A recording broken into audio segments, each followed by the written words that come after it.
All right. Good morning, everybody. It is a busy morning over here in Continuum Ag land, and for in Mitchell Hora world here today. But welcome back to a CI Chit Chat. Excited. There's a lot of very interesting things going on. Lots of updates for you. Things continue to change all the time, and excited to get dug into that with you. But setting the stage, if anyone is new, we're talking CI, we're talking carbon intensity, basically the carbon footprint per bushel, the carbon footprint per gallon of fuel that's produced. We're monitoring the 45Z tax credit very closely. Got some major updates on that have hitting the headlines just yesterday and overnight. The 45Z tax credit is for low carbon biofuel production. So think ethanol, sustainable aviation fuel, biodiesel, renewable diesel. And the 45Z credit incentivizes decarbonization of those fuels. So monitoring it very closely. And it is extremely important for us as farmers because of the carbon footprint of the fuel, the farmer contributes about half of the carbon footprint when you're looking at the default numbers for carbon intensity of corn and soybeans. So our opportunity here is to tag team with our biofuel producers, show them, hey, we've got low carbon corn, soybeans. We can document that, verify it through a process like what Continuum has built out and proven utilizing the ISO standards that the government is requiring. And we can work with the biofuel producers to actually capitalize on this low carbon tax credit and other emerging opportunities. So let me dig in because there's some major updates that just happened. So the 45Z program originally came from the Inflation Reduction Act, right? It was the Joe Biden policy passed back in 2022 from a Kamala Harris tiebreaker vote, right? Huge spending package. Now, the Republican ran Senate and House and Trump administration, they have been gutting the Inflation Reduction Act and creating the big beautiful bill. All right. Pretty much in the House version of the bill, pretty much all the Inflation Reduction Act credits and stuff and different green credits, pretty much all of them have gotten cut. And now we're starting to see some of the info from the Senate, and they are following suit. However, in the House version of the bill, they voted and passed to save 45Z, not only save it, but extend it to 2031, restrict the use of foreign feedstock, at least to North American feedstock, and move the program forward rather than can it. Excuse me. Just yesterday, the Senate Finance Committee released their version of the bill. I've not been able to read through all of the specific details of the text yet. Just reading through some of the articles and material online. I'll get some of the final stuff read through here today. I've been on the phone working on a different project here this morning. But the Senate Finance Committee just released that they also moved to extend 45Z till 2031, have some restrictions on foreign feedstock. Now, theirs is if you're US feedstock, you can get the full credit. If you're using foreign feedstock, you actually just get a discount on your credit. You get a reduced amount of your credit. So it would allow for the use of foreign feedstock, but at a discount. So you can't get the full 2 cents per point per gallon. You get a reduced rate. But the major thing that the Senate did in their version of the changes to 45Z is that they are protecting transferability. Okay, this is extremely important. I'll try to explain it as best I can. When an ethanol plant creates the tax credit, they can either utilize the tax credit themselves to offset their own tax liability dollar for dollar, or they can sell the tax credits in the secondary market. This is a new concept brought about by the Inflation Reduction Act. And for the most part, transferability of credits is not necessarily a common thing before some of these new updates and whatnot with the Inflation Reduction Act. The House bill said, yep, you can transfer the credits, but only through 2027, not 2028 through 2031. 2027, remember, was the original deadline for the 45Z program. It was supposed to be 2025 through 2027. So the House said you can create and transfer the tax credits in that window, but we're going to extend the program, but you can't transfer the credits in that time. Okay. If you are a major corporation that owns ethanol plants, like a Valero, maybe Poet. I'm not sure about all of their stuff, but a Cargill.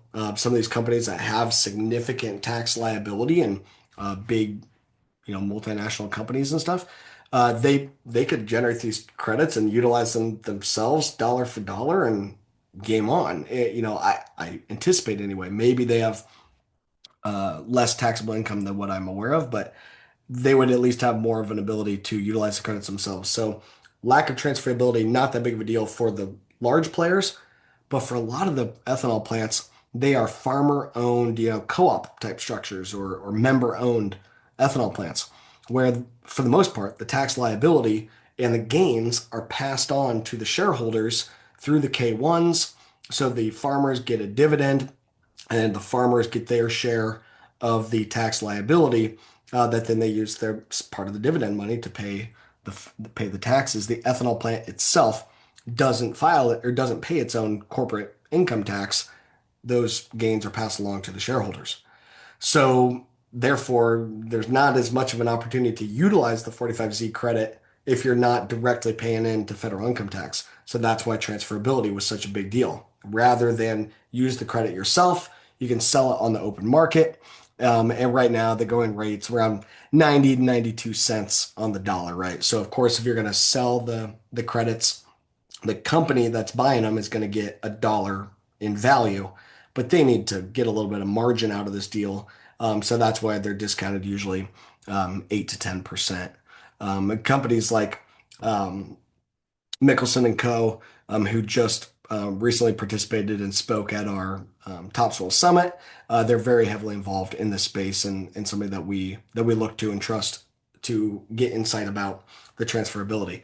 But anyway, so point being is in the House version of the bill, the next couple of years, totally fine for all players, but then after 2027, it could be not near as good for the farmer-owned ethanol plants, and it may cause for a need to restructure and that type of thing. Um, but the Senate yesterday released their version of the bill, and they are saying let's keep transferability all the way through the entire program, which is massive, massive, massive win. They also, like I said, made some adjustments to kind of incentivize and protect U.S. feedstock to an extent. They also continued the trend that the House started to get rid of indirect land use change, which helps lower everybody's CI score across the board. Because before, biofuel just had this concept in there of indirect land use change, which was adding a couple CI points across the board. Now, without that, everybody's starting point is a little lower, getting a lot of plants below the core CI score of 50, the threshold number of 50. Without indirect land use change, a lot of plants are now going to be starting below 50 and ready to monetize this thing right out the gate. Or if you had a not that great CI score to begin with, now you're probably closer to striking distance, meaning closer to that number of 50. And then by working with the farmers, you can absolutely get that score below 50. Before, a lot of plants were really only going to be able to get below 50 if they got carbon capture or got a pipeline. And that, of course, is by and large not happening right now. Maybe by 2031, but by 2027, there's almost no chance that they would be actually sequestering carbon, at least not a significant amount, maybe by late 2027, but that is still up in the air. We need to discuss that here as well. But um, long story short, we've been monitoring very closely what's going on in DC regarding 45Z. Of course, there has been basically nothing happen from between January 17th when the Biden USDA released some of their recommendations. Nothing has happened since from January 17th until now. There was the public comment that occurred, and so there are a bunch of comments sitting in DC. But we know that the Trump administration, for the most part, has been sitting on the sidelines waiting for the Congress to say, keep these credits, get rid of these credits. And when they get the final green light, now they can actually write the rules. Everything that I'm seeing continues to say Trump wants to sign the big beautiful bill on July 4th, right? It's a Friday. Here in a couple weeks, all signs point to that is the target to get the big beautiful bill done and signed by July 4th. So it's coming very soon, and the language that we're seeing so far in both the House and Senate, pretty dang pretty dang much a home run for 45Z, as good as we could really hope for. A couple tweaks, of course, that need to be made, and a little bit of back and forth between the House and Senate version, but overall, massive, massive, massive. So we need to be ready. Get your data organized, get your stuff put in. At Continuum, we have our Topsoil Connect program going right now, $3 an acre, and get you grandfathered in or get your reduced pricing and whatnot. We're giving discounts to farmers that get in on Topsoil Connect. When we turn back on CI certification and the actual audit process. That'll happen later, but we are going to give discounts to farmers that are getting in on this early, help spread out the work on your side, help spread out the work on our side, make this thing more affordable for all of us, and be ready to rock and roll. So if you want more info on that, happy to chat on it or connect with my guys. But again, it all is going to boil down to the data. We don't know exactly if it's going to be mass balance or book and claim. We don't yet know, are they going to use the USDA feedstock calculator or the GREET model from the Department of Energy. All of that still has to be worked out. But headlines were happening on that here last week as well, where our Iowa Senator Chuck Grassley was hammering on Secretary of Treasury Scott Bassett, saying, what are you going to do about 45Z and what's your approach and all that? And are you going to make it good for the farmers? And Scott Bassett had some great lines in there saying about how much he's looking forward to 45Z and wanting to make sure it's a robust program, I think was the words that he used. But regardless, it's the Congress needs to get this thing passed. Trump signed it in on July 4th, and then the Treasury has to ultimately write the rules, right? The IRS writes the rules. Scott Bassett is in charge of that department, that process. And he's saying that they're looking forward to 45Z and ready to rock and roll. So it's still going to take some time, of course, to get the details, but at least we all can move forward, continue to work this process, and be ready to rock and roll and help our biofuel friends be ready to capitalize. I think farmers, right, we can get our data organized in a fairly short manner as an individual farmer. But especially if 45Z is in the big beautiful bill, if it does get locked in, biofuel producers, we have got to get aggressive recruiting farmers, getting the data put together, do it in a manner that is as economical as we possibly can do it. And that's why we've been investing so heavily in systems and software and automation, because it's a hell of a lot of data, hell of a lot of work.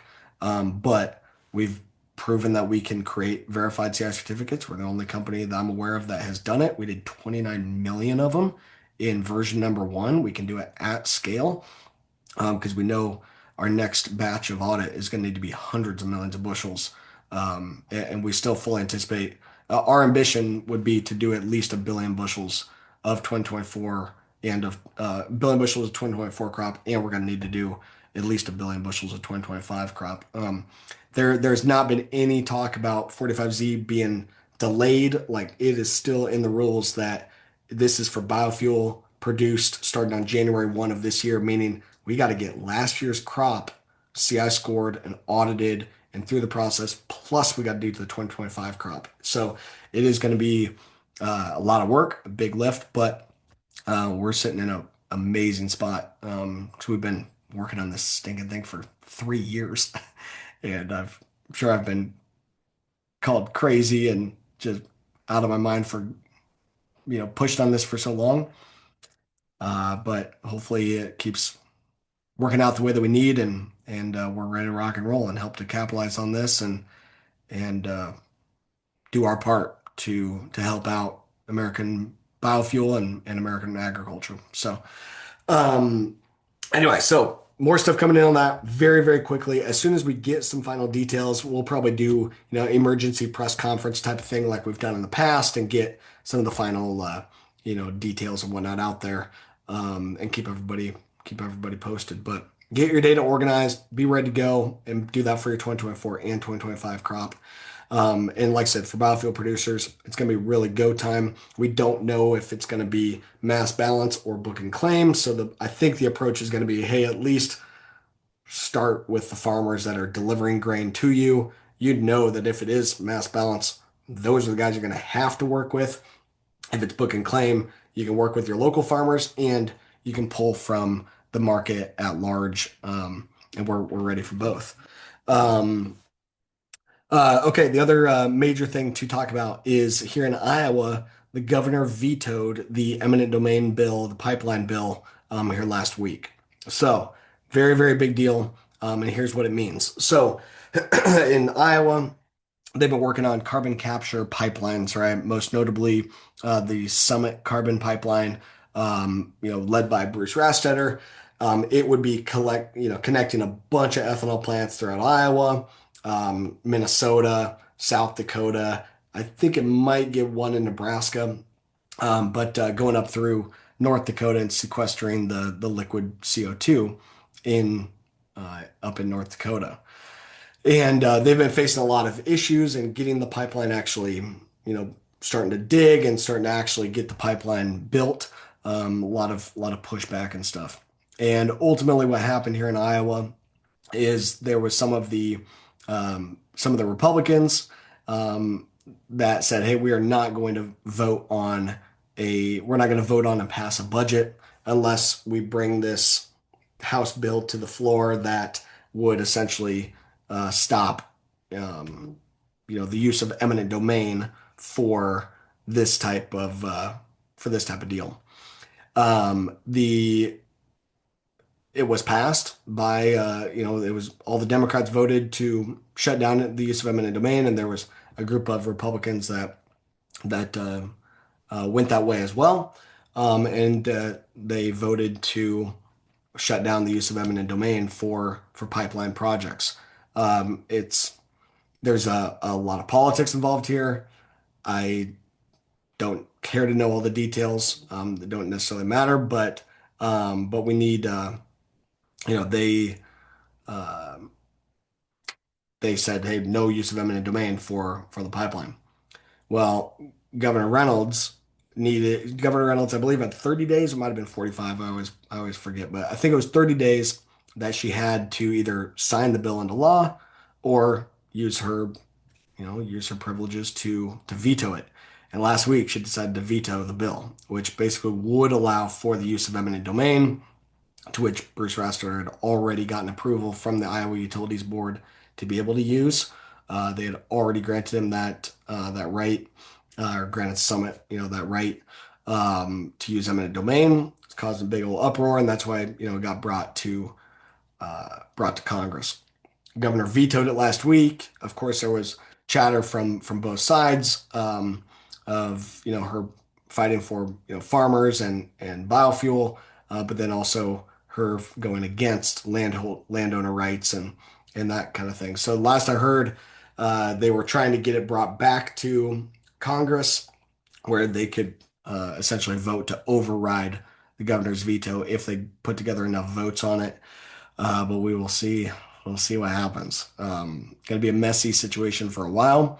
But yeah, the governor basically sided with Summit to say let's allow this carbon pipeline to move forward. Um, I think that's one piece of the issue. I mean, it was a more sweeping bill that could make any pipelines and any new infrastructure very tough to do in Iowa, and sound like there could be a bit of a slippery slope to it. But again, I don't get involved in that space very much. But we educate farmers that having a carbon capture system reduces the CI score of the ethanol by 32 points. So it is a significant decarbonization lever that the biofuel producers can pull on, significant financial opportunity through 45Z, and it opens up a much better path to sustainable aviation fuel at scale because now you've got ultra low carbon ethanol that can be utilized to produce the low carbon SAF and open up that opportunity at a broader scale. So that's why it's a big deal. But we will continue to monitor. But like I said, last week, Governor um, vetoed the bill to and enabled the use of eminent domain. Um, I think that is all. Um, big things. Get your data organized. Stuff looks very good in DC with 45Z. Would be happy to chat with your local ethanol plant and continue to work with them and educate them, especially as we get some more clarity from Congress. But yeah, big wins here for farmers and whatnot. Maybe one other thing to note on the soybean side of things here this week. There's some major changes, and hopefully some of you got some of the last year's soybeans sold like we did. Soybeans, of course, have seen a major jump here recently, and that's because of the RVOs or the renewable volumetric obligations. I might have that wrong. Somebody can correct me, but the RVOs, renewable volumetric obligations, is essentially the amount of RINs that the fossil fuel producers or the blenders have to purchase.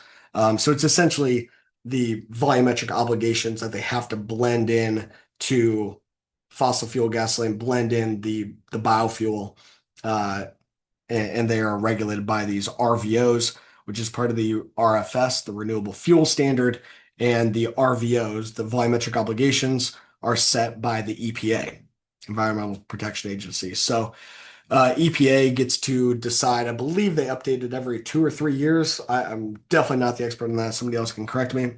But they update these volumetric obligations, and that basically says here's how much RINs are going to need to be purchased. Therefore, here's how much renewable fuel needs to be produced, and it's basically incentivized because the fossil fuel folks have to buy these RINs and basically utilize that to subsidize the production of the biofuel. And these RVOs for bio-based diesel were significantly higher than anticipated, meaning there's going to be a lot more need for bio-based diesel. Therefore, a lot more need for soy oil or other products to turn into biodiesel or bio-based diesel, and an opportunity there, driving up the value of soybeans.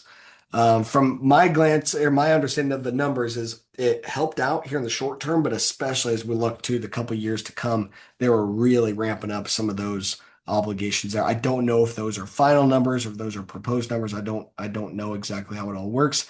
Maybe sometime here I can get a better expert on and do a full length podcast with them and educate myself and educate you all.